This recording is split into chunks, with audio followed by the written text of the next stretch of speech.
I'm a delivery driver that finds trash on my route to flip for money. Just out here on the route, I think I just found my next project.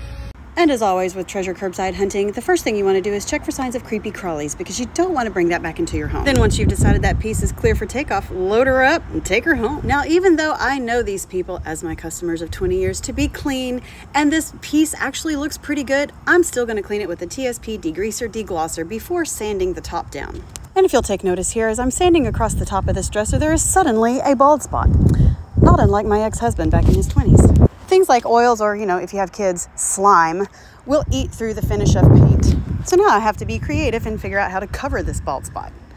Also, not unlike my ex-husband in his 20s. Now, while he embraced the bald and made it work for him, I chose to go a different path with this. I chose a light color and camouflaged it in. In the beginning of this video, you probably noticed the super shiny surface on this piece. Anytime I want to paint a slick surface like glass, plastic, laminate, tile, I'm going to put a bonding primer on it. This just gives the paint I'm going to use an overachiever's rate of success. Use a chip brush and toss it when you're done. I ended up only using 2 of these 3 colors, but first things first, we got to get ready for this. Got to shed the hoodie, put the hair up, and tuck the gut away.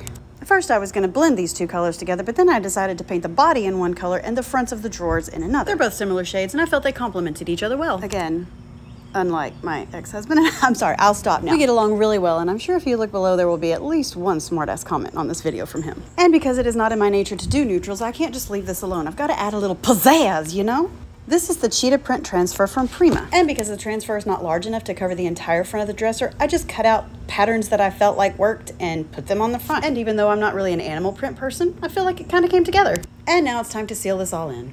I'm using Dixie Belle's Gator Hide with a single sock and a glove, of course. You can also use a foam roller. It's also a very successful method. Gator Hide's gonna give you a really durable finish and a little bit of shine on the top. Now, normally when you see me curbside treasure hunt or dumpster dive, I'll fix up the piece and I'll put it in one of my 8 locations around the Dallas-Fort Worth Metroplex. But in the case with this piece, my beautiful friend Cindy, who has a heart of gold and who you see pictured here, oh, it's gonna be ugly, asked if I would donate this to her animal cat rescue online auction coming up soon. Of course I said yes.